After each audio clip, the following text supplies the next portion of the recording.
Assalamualaikum warahmatullahi wabarakatuh. Jumpa lagi bersama saya Adi di channel Ngulik Sejarah. Dan pada video kali ini saya akan kembali lagi membacakan suatu kisah misteri. Kali ini berjudul tentang sebuah kisah pengungkapan sang iblis. Cerita kali ini masih tetap ditulis oleh Manavila yang nantinya kalian juga bisa mengunjungi thread beliau secara langsung ya teman-teman. Yuk daripada kita lama-lama, daripada kita penasaran juga bagaimana ceritanya, mari kita langsung saja menuju ke ceritanya. Oh ya, untuk kalian yang belum subscribe channel ini ataupun yang baru mampir, kalian bisa subscribe channel ini ya teman-teman, dan nyalakan tombol lonceng notifikasinya agar kalian tidak ketinggalan video terbaru selanjutnya dari channel ini. Saya sarankan juga untuk kalian mendengarkan cerita kali ini menggunakan earphone terbaik kalian, agar kalian mendapatkan kualitas audio yang jauh lebih baik. Yuk daripada kita lama-lama, bagaimana kisahnya pengungkapan sang iblis ini? Mari kita langsung saja menuju ke ceritanya. Perhatikan baik-baik karena ceritanya akan segera saya mulai.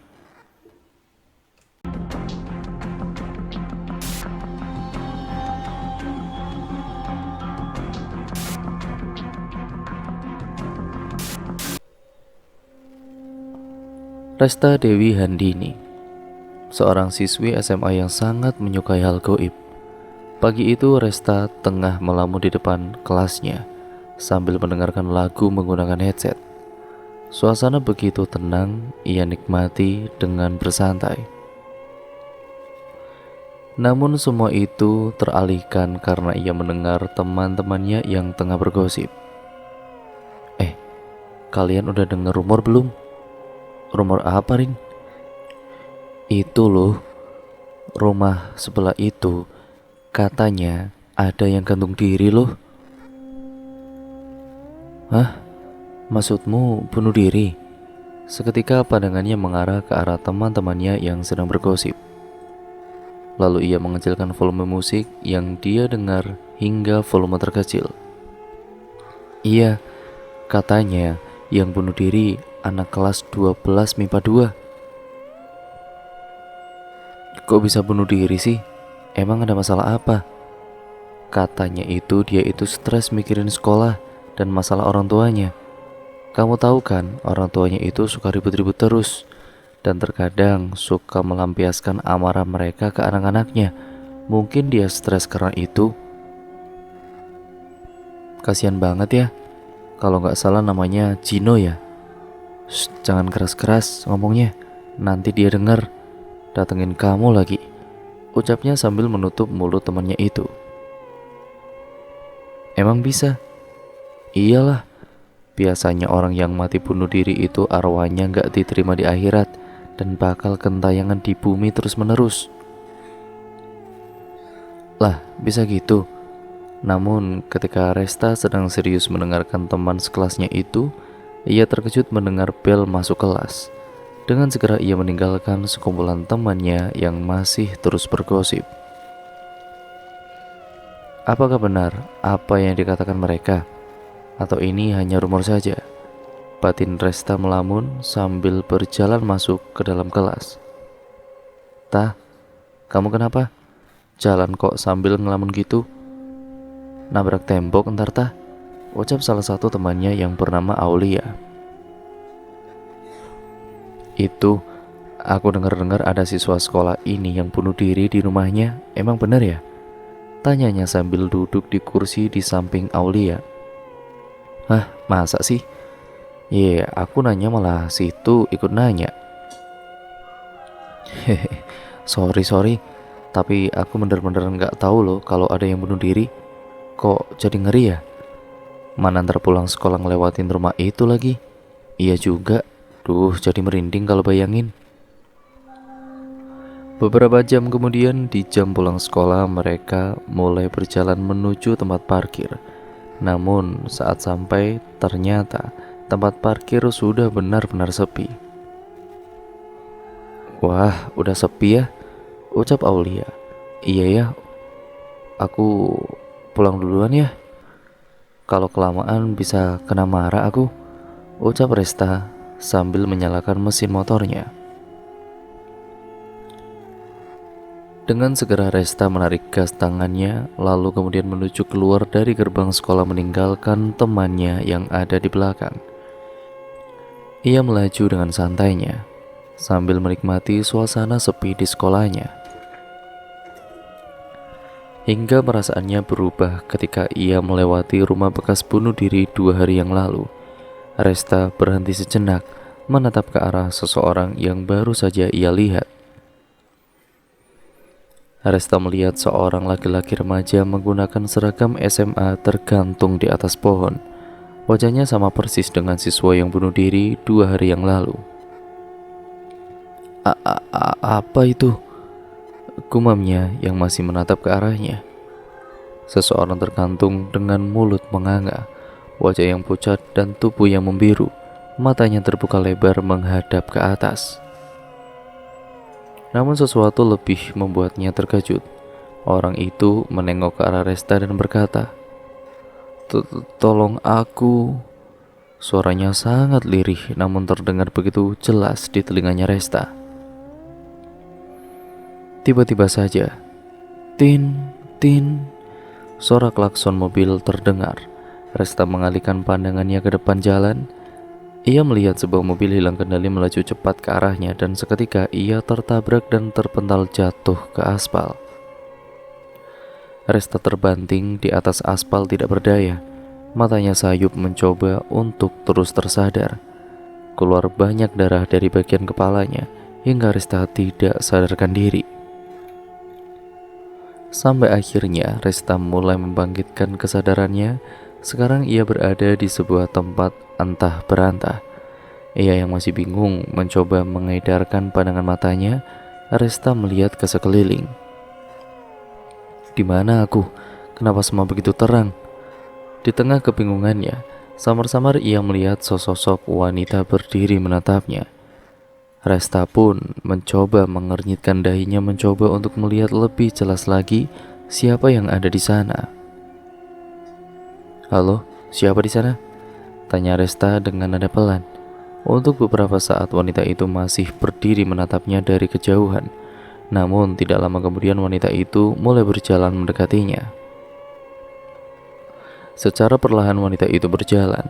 Resta yang masih kebingungan hanya mematung menatap ke arah wanita itu. Samar-samar wajahnya mulai nampak. Dia berpakaian putih dengan wajah wanita paruh baya yang sangat cantik. Rambutnya hitam, lurus setinggi pinggang. Dia terus berjalan mendekat ke arahnya Resta. Lalu saat dia sampai tepat di depannya, wanita itu tersenyum. "Senang sekali, akhirnya aku bisa bertemu denganmu di dalam mimpi," ucapnya dengan suara halusnya. "Maaf, tapi ibu siapa ya?" tanya Resta yang masih kebingungan. "Aku adalah penjagamu. Selama ini akulah sosok yang terus menjagamu dari jauh. Aku terus menunggumu untuk tumbuh dewasa. Namun sepertinya waktu membuatmu tumbuh dengan cepat.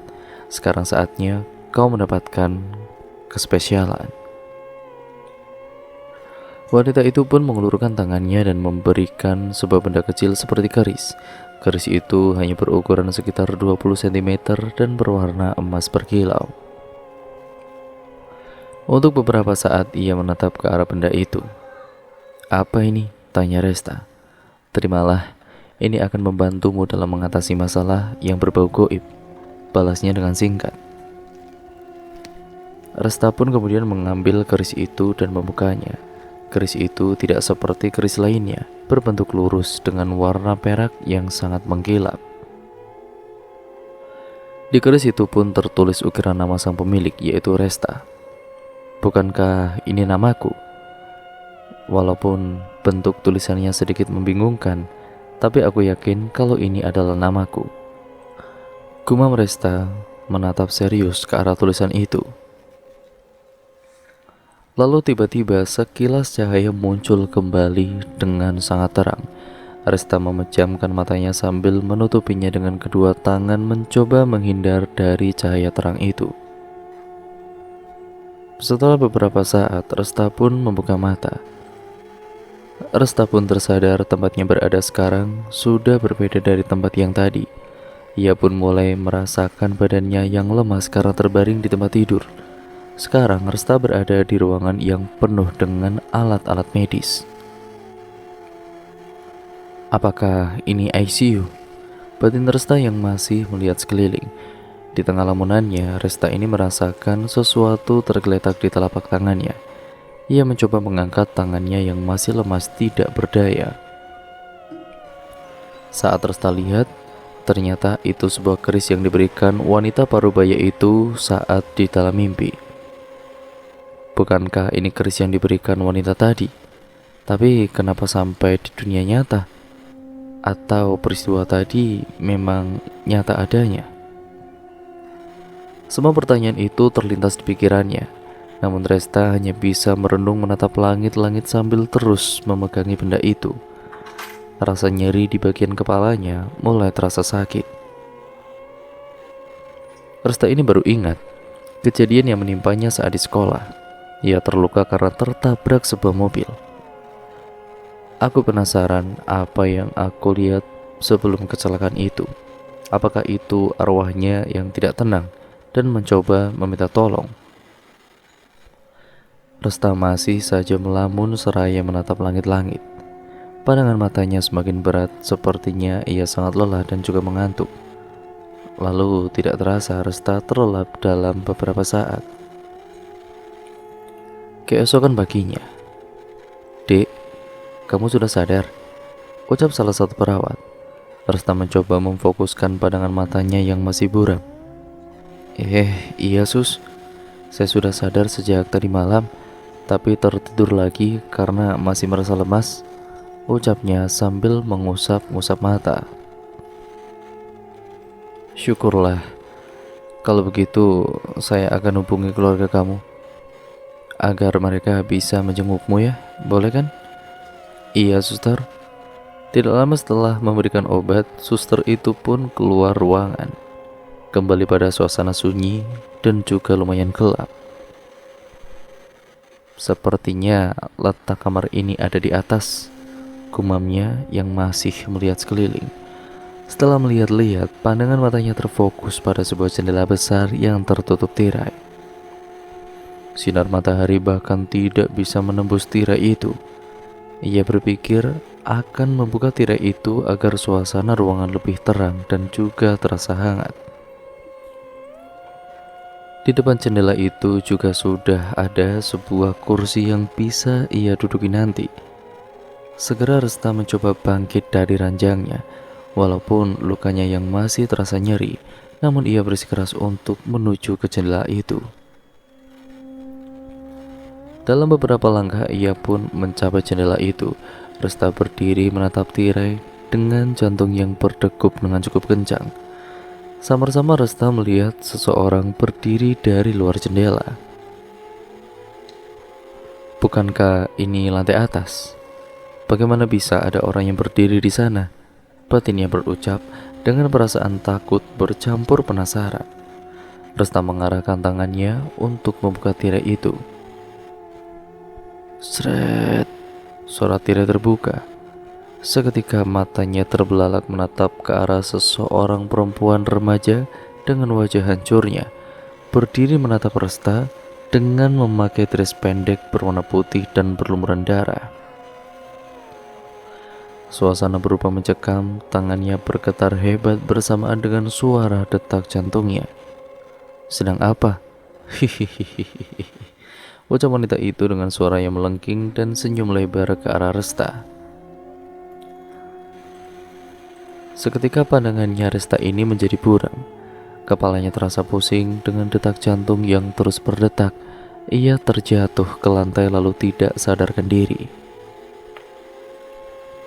Resta yang telah kehilangan kesadarannya kembali terbangun. Ia yang masih syok mencoba memfokuskan pandangan matanya yang masih buram. "Nak, kamu sudah bangun?" ucap seorang wanita parubaya yang ternyata adalah ibunya Resta.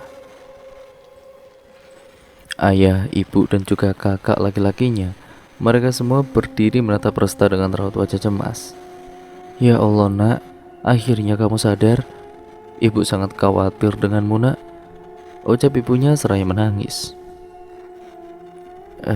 Maaf ya bu, sudah membuat kalian khawatir. Sepertinya gara-gara aku kurang fokus saat berkendara, jadi mobil itu menabrakku," ucap Resta sembari tersenyum kecil. Untuk beberapa saat Resta kemudian berpikir bahwa tidak ada gunanya menceritakan yang sebenarnya terjadi.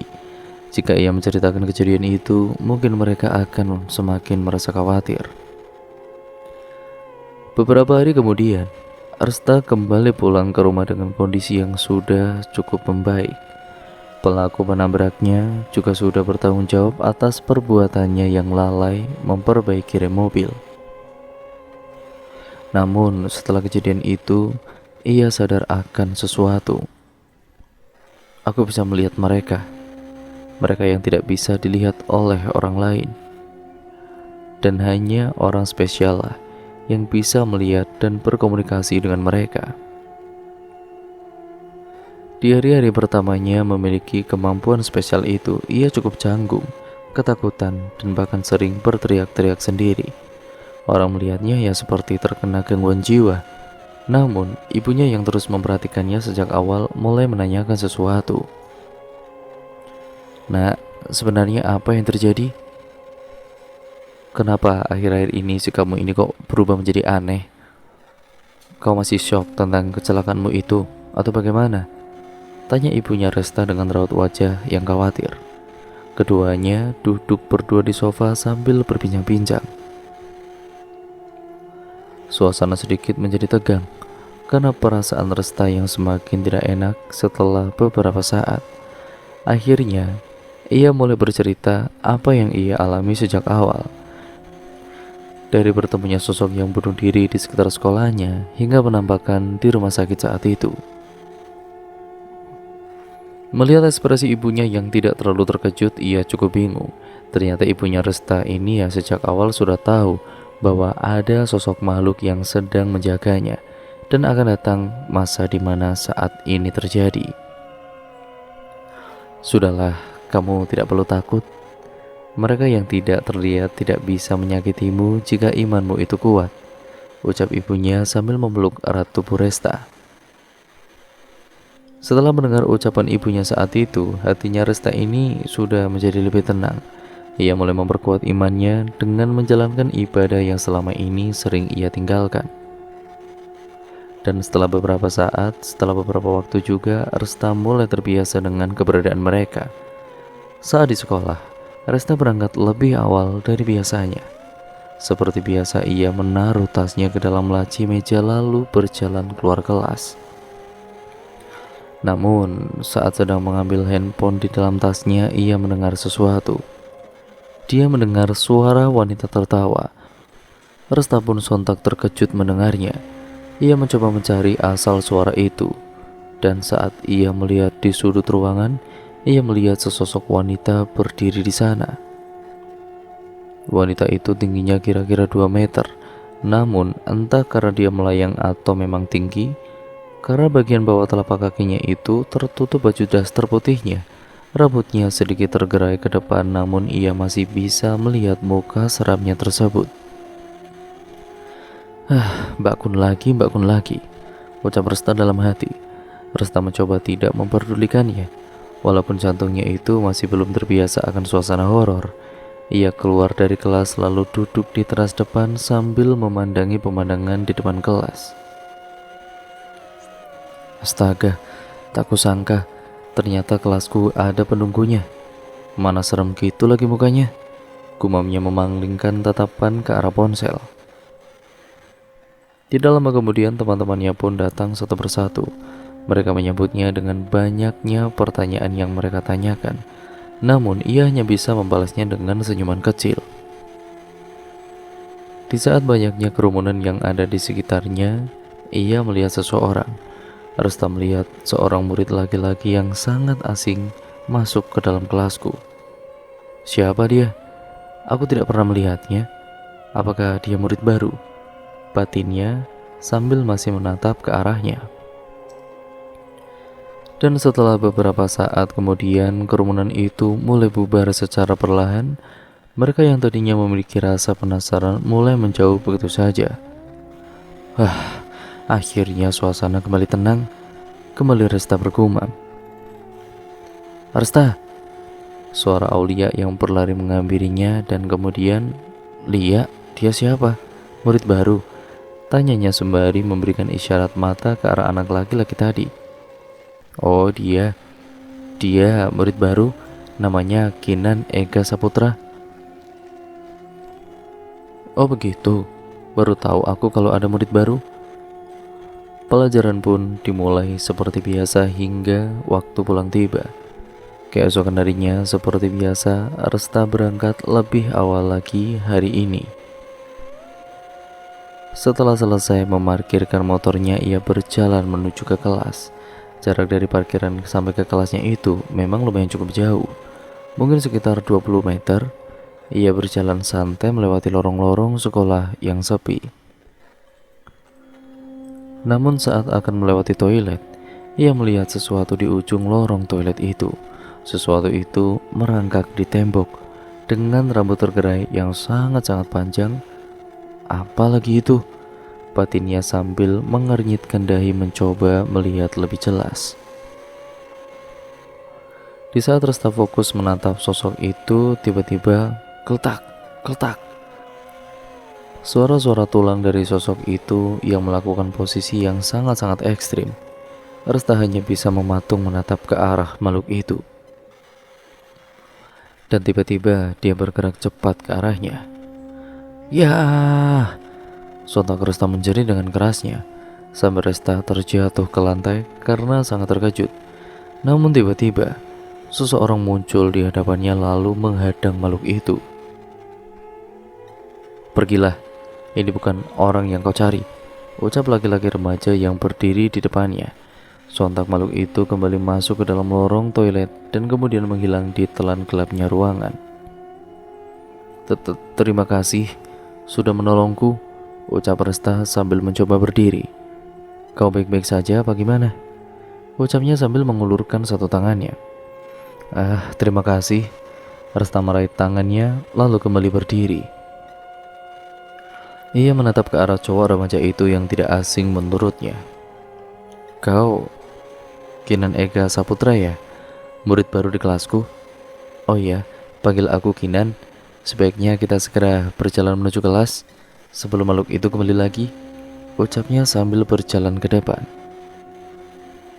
Resta pun akhirnya berjalan ke arah kelas ditemani oleh Kinan. Di tengah lamunannya Resta, ia terkejut saat dia bertanya sesuatu. Jadi kau juga bisa melihat mereka juga? Ucapnya berhenti berjalan lalu menatap Resta. Iya, balas Resta singkat. Untuk beberapa saat kemudian dia terus menatap Resta. Dia terus memperhatikan bola matanya dengan serius. Dia kenapa? Kok natap aku kayak gitu? Setelah beberapa saat kemudian dia kembali diam dan melanjutkan jalan menuju kelas. Benar juga ya, kenapa aku tidak kepikiran kalau ternyata dia juga bisa melihat mereka? Batin Resta menatap punggungnya yang lebar. Tidak lama kemudian mereka berdua sampai di kelas, dan setelah beberapa menit kelas sudah semakin ramai. Pelajaran pertama pun dimulai. Di saat pelajaran, Resta hanya fokus menatap ke arah Kinan yang fokus dengan pelajaran. Ia terus berpikir sejak kapan dia bisa melihat mereka. Lalu bagaimana bisa dia mengusir hantu semudah itu? Semua pertanyaan itu pun terlintas di kepalanya. Kring. Bunyi bel istirahat terdengar. Baiklah anak-anak, Bapak akhiri pembelajaran hari ini ya. Silakan istirahat kalian, ucap guru IPS sambil berjalan keluar kelas. Resta dengan segera mendekati tempat Lia duduk. Lia, aku masih penasaran soal rumah yang bekas bunuh diri itu. Sekarang gimana? Rumah itu sekarang dikosongkan. Entah kenapa pemiliknya itu trauma katanya. Atau karena diganggu arwah Cino yang tidak tenang. Semua itu belum jelas yang pasti. Wah, bisa-bisa tempat itu jadi angker lagi. Kamu tahu nggak sih? Aku kemarin kecelakaan karena lihat penampakan si Cino gantung diri loh. Ucap Resta memasang raut wajah serius. Hah? Beneran? Kamu gak bohong kan? Beneran lah. Pas itu aku kaget dan langsung berhentiin motorku. Lebih seremnya lagi, pas aku natap dia, tiba-tiba dia itu nengok sambil ngomong. Tolong aku." Begitu ucap Resta sambil menirukan nada seramnya. "Ih, serem banget. Gak kebayang kalau itu aku. Paling udah pingsan duluan aku," ucapnya memasang raut wajah takut. "Iya, dan setelah kejadian itu, aku jadi bisa lihat hantu. Mana hantu yang kulihat itu serem-serem lagi." "Wah, beneran kamu? Kamu beneran bisa lihat hantu?" tanyanya dengan raut wajah berbinar. "Iya beneran. Kamu kenapa sih? Kok natap aku kayak gitu? Serem tahu," ucap Resta memasang raut wajah bingung. "Wah, ceritain dong. Gimana hantu-hantu yang kamu lihat? Aku penasaran nih," ucapnya dengan raut wajah bersemangat. Resta pun menceritakan semua yang ia alami dari awal hingga sekarang. Dengan wajah berbinar bercampur takut, Aulia masih terus menikmati ceritanya. Sampai akhirnya tiba waktu pulang sekolah. Hari ini, Resta berniat untuk memasuki bekas tragedi rumah itu. Ia masih penasaran dengan arwah Cino yang saat itu menampakkan diri kepadanya. Ia memutuskan untuk berjalan dan menitipkan motornya di rumah bibi yang kebetulan dekat lingkungan sekolahnya. Tibalah ia di depan rumah kosong itu. Suasana lumayan seram dan juga sunyi. Ia melihat ke samping rumah di mana saat itu Cino menampakkan dirinya di pohon besar itu. Apakah dia gantung diri di sini? Batin Resta yang masih menatap serius ke arah pohon besar itu. Sesegera Resta menuju pintu rumah. Ia pun memegang kenop pintu seraya membaca doa. Kriet. Suara pintu terbuka.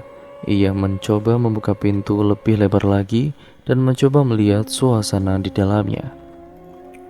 Suasana yang sangat-sangat gelap. Ada banyak perabotan yang masih berdiri kokoh. Ia mulai melangkahkan kaki kanannya masuk ke dalam rumah. Resta pun menyalakan senter handphonenya agar ruangan terlihat lebih jelas. Lalu tiba-tiba ia melihat sekelebat bayangan lewat di depannya. Sontak ia terkejut, namun mencoba tetap tenang dengan kondisi yang menyeramkan ini. Ia mencoba masuk lebih dalam menjelajah ke satu ruangan ke ruangan lain. Setelah beberapa menit setelah mengecek, ia menemukan satu ruangan yang cukup aneh. Ruangan itu polos, tidak ada perabotan apapun di dalamnya. Hanya ada jendela kecil di atas yang tidak bisa digunakan untuk keluar. Ruangan apa ini? Kenapa kosong begini ya? Gumamnya sambil terus melihat sekeliling. Di saat masih melihat-lihat, tiba-tiba Resta merasakan seseorang berdiri di belakangnya. "Beraninya kau masuk ke sini sendirian," ucap seorang laki-laki dewasa. Ia sontak terkejut dan menengok ke belakang. Pria dewasa itu membawa sebuah keris yang lumayan cukup besar, lalu mengangkatnya dan mencoba menyerangnya. Langsung saja, ia menghindar ke belakang. Namun, sialnya ia malah masuk ke dalam ruangan itu. Pria dewasa itu ikut masuk ke dalamnya, lalu menguncinya. Dia menatapnya dengan raut wajah yang sangat-sangat marah. Ia hanya bisa mundur perlahan-lahan, lalu tiba-tiba ruangan yang tadinya kosong berisi banyak sekali mayat. Apa ini?" gumamnya.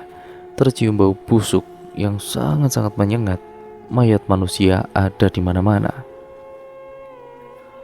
Potongan kepala, tangan, badan, dan bahkan organ-organ di dalamnya. Sontak Resta ini merasa mual melihatnya. "Kau sudah tahu terlalu banyak. Sekarang aku akan menjadikanmu tubalku." ucapnya sambil menyeringai dan tertawa. Resta pun akhirnya mundur dan secara perlahan-lahan sambil memikirkan rencananya. Namun tiba-tiba, dak, dak, dak, suara pintu digedor-gedor. "Resta, kau ada di dalam? Apa gimana?" "Hei, jawab aku jika kau di dalam," ucap seorang laki-laki dari luar ruangan. Itu adalah suara Kinan. Untuk apa dia kemari? Tapi ini waktu yang sangat tepat untuk meminta bantuan. "Kinan, tolong aku. Aku terjebak di dalam dengan seorang pria. Dia menggunakan senjata. "Cepat hubungi polisi!" teriak Resta dengan kencangnya. Namun pria itu kemudian kembali menyerang. Dengan sigap ia terus menghindar, mencoba mengulur waktu. Namun sialnya ia terpojok di sudut ruangan. "Tamatlah riwayatmu ini, anak nakal," ucap pria itu sambil tersenyum lebar. Dia mengangkat kerisnya itu, lalu bersiap menancapkannya ke bagian tubuh Resta. Ia mencoba lari darinya, tapi tiba-tiba seluruh tubuhnya tidak bisa bergerak, seperti ada sesuatu yang mencekiknya dari belakang. "Tolong aku," ucap Resta dalam hati dengan posisi duduk dan menutup kedua matanya. Kesadarannya pun mulai hilang karena kekurangan oksigen. Saat kesadarannya mulai hilang, tiba-tiba saja pria itu berteriak lalu terpental jauh. Rasa cekikan di lehernya berangsur-angsur hilang. Lalu Resta pun mencoba berdiri melihat apa yang sedang terjadi. Resta pun terkejut dengan apa yang ia lihat. Sebuah keris melayang dan memancarkan cahaya yang begitu terang. "Bukankah ini kerisku?" gumam Resta sambil mendekati keris itu. Resta kemudian mengulurkan tangan mencoba mengambil keris yang melayang itu, dan sampailah keris itu di tangannya.